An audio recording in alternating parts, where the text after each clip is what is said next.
The Newsday continues here on One News Now. I'm Diego Castro. Senator Grace Poe has revealed an alleged case of human trafficking at the Ninoy Aquino International Airport or NAIA. In a privileged speech, Poe said a private plane was about to leave the airport for Dubai without a pre-flight inspection. She added that only 6 people were declared on the manifest, but there was a total of 14 passengers. More than just a protocol glitch, the issue digs deeper as it involves national security and human trafficking. Bakit sila kailangan i-transport palabas ng bansa na walang dokumentasyon? Malinaw na may tinatago ang mga taong nasa likod nito. Is this a case of human trafficking? Senate President Mig Zubiri expressed dismay and called for sanctions against those involved in the aviation firm. They were flushed with money. Nabulag ito ng pera, kaya ginawa nila ito. I'm sure of it. Nabulagan ng pera. Nasilawan. Nasilawan ng pera yan. Dapat yan, tanggalin. Let's expose them together. Senator Poe said the plane is operated by a Hong Kong registered company whose aircraft is handled by local company Globan Aviation Services. Senator Risa Ontiveros said Globan was involved in the foiled escape of Pharmally executives in 2021. Could this be the same Globan flight provider that attempted to smuggle Mohit and Twinkle Dargani out of the country at the height of the Pharmally investigation? Mayroon pong nag-figure doon na Globan. So same, is it the same company? Mr. President. So apparently it is the same company. The Philippine Army has filed charges in relation to the murder of businesswoman Yvonne Chua Plaza. Brigadier General Jesus Durante III and Colonel Michael Liquiayo were named as respondents. They are facing complaints over alleged violation of 2 articles of war. These are conduct unbecoming an officer and a gentleman, and conduct prejudicial to good order and military discipline. Liquiayo was the deputy commander of Durante, who has been tagged by the police as mastermind behind the killing. Plaza was shot dead by motorcycle-riding gunmen in front of her house in Davao City last December. Pre-trial investigation is still ongoing, and we already gave a copy of the charges to both Generals Durante and Colonel Liquiayo, and they have given their counter affidavits already. So our Provost Marshal and our Judge Advocate in the Philippine Army are studying now the affidavits of these 2 respondents. We'll be back with more stories after the break. Keep it here in One News.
You're still watching One News Now. I'm Diego Castro.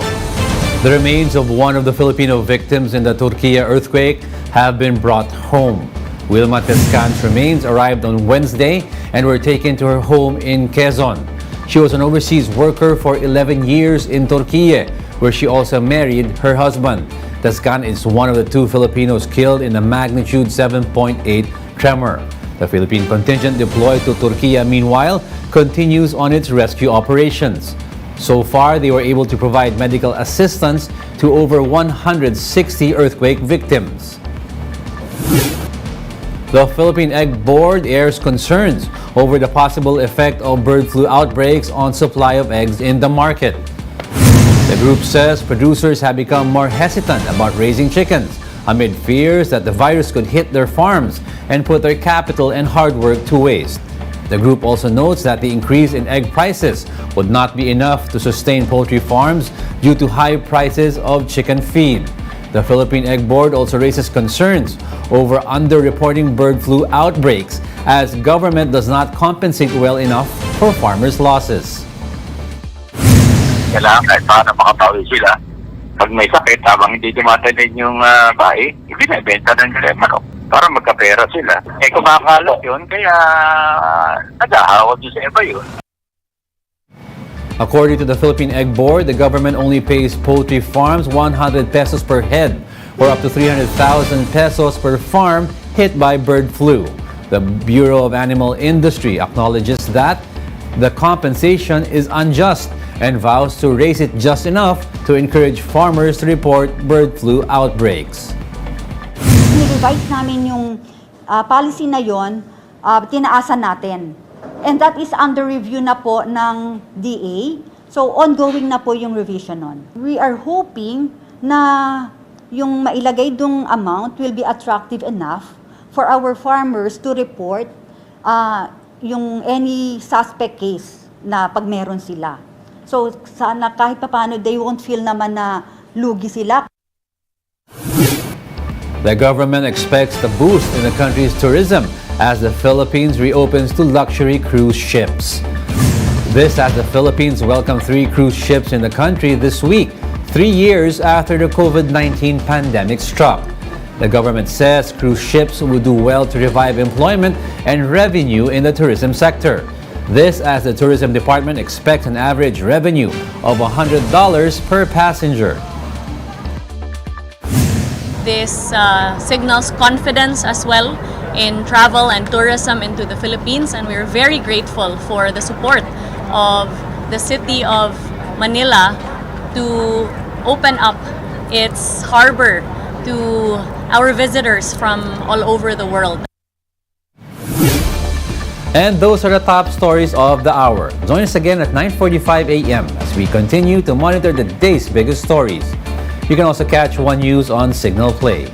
Register an account now at signalplay.com so you can stream One News live anytime, anywhere. I am Diego Castro. We are One News, all sides, all the time.